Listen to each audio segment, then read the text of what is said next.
Hey guys, 9JK here giving insight to the Korean culture. For today's video, we are going to be learning some words or phrases from the popular Korean drama ITAWON CLASS.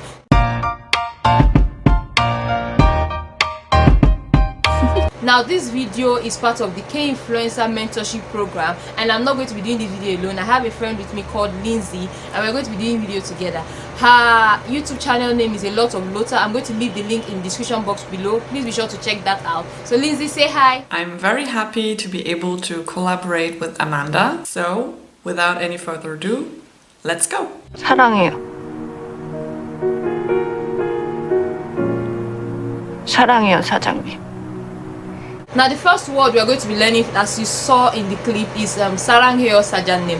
But the word I want to focus on is sajannim. Now I know you know the meaning of saranghae means I love you. Now sajannim is the type of word you used to call a boss or someone that you work for. So you either hear sajannim or depunim. So depunim means like CEO and sajannim means like, you know, the boss. So saranghae sajannim means I love you boss, or my boss I love you. Saranghae depunim means I love you, it's like your boss or something, but it just simply means your boss or the CEO. So depunim is for the CEO and sajannim is like the boss.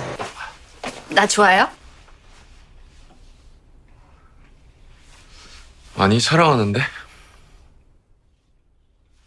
The scene you just saw is a small dialogue, and she asks him, 나 좋아요? 나 좋아요? 나 stands for I or me, and 좋아요 means to be good. So do you think of me as good is basically the question. So it really means, do you like me?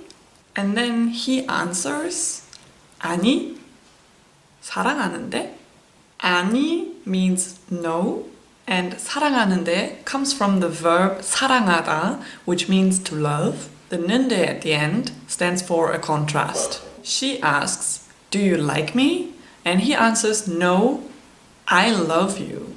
Also keep in mind that she uses a more formal language, while he uses an informal language towards her. Let's take a look at the next scene. 내 인생은 좀 써. Next word is so. So. Now so means bitter. There are different conjugations for so. You can use it the way he used it in the, you know, the video. Like for example, if I want to say this thing is too bitter or something this is too bitter, I can just say 너무 써요. 너무 써요. And if I want to say it's too sweet, I can say 너무 달다요. So 달다 is the Korean word for sweet, and so is the Korean word for bitter. So so is bitter, 달다 is sweet. 미안하고 고맙다. This is a scene where Park Se-roi is calling Jo Yi-seo and he's saying 미안하고 고맙다. 미안하고 고맙다. And there are two verbs in this expression. The first one is 미안하다, which means to feel sorry. And the second one is 고맙다, which means to feel thankful. The ko in between these words means and. It basically connects both of these verbs. So he says, I'm sorry and thank you. Now the next scene. 가슴이 이상하다. So the final word for me that we're going to learn today is kasim.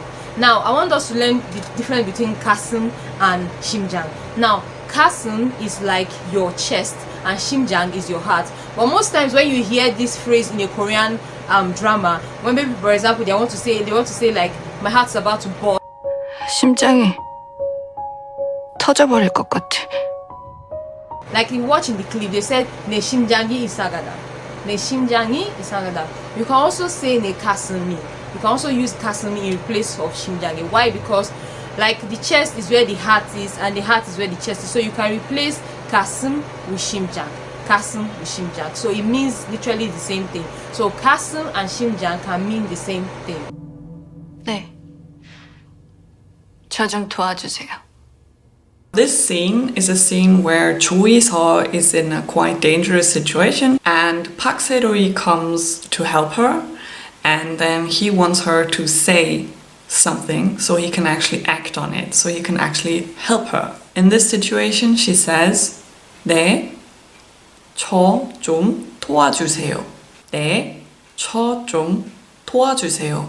네 means yes, and 저 means I, me, in a polite way. 좀, this word actually means a little, but in Korean, 좀 is also used if you try to politely request something. So they just use this to make the sentence even more polite. The verb of this sentence is 돕다, which means to help. 돕다. 주다 either stands for requesting something or fulfilling a request. And she says, 도와주세요. 도와주세요. Please help. And altogether, the sentence means, yes, please help me. So by watching Korean movies, you'll be able to learn a lot of words or phrases from them. And I know that if you take your time, one thing that is good about ITAWON class is that it helps you to learn the spoken Korean. How it's not like the, you know, when you're learning Korean language, it's not the really formal way you speak Korean. There are some shortcuts to speaking Korean. So when you watch Korean movies, ITAWON class, like what we are learning from, you learn the normal way or the street way to speak, you know, Korean language. So I hope you learned a lot of words from this movie, and I enjoyed collaborating with Lindsay. I know you've learned a lot from Lindsay, and I hope we'll do it some other time. So if you've not watched the movie ITAWON class, be sure to do so. You can download it from you can watch it on Netflix, you can download it from O2 TV series and other websites like that. So I will see you next time, and please don't forget to click the subscribe button below, like, share this video, and we'll see you next time. Bye.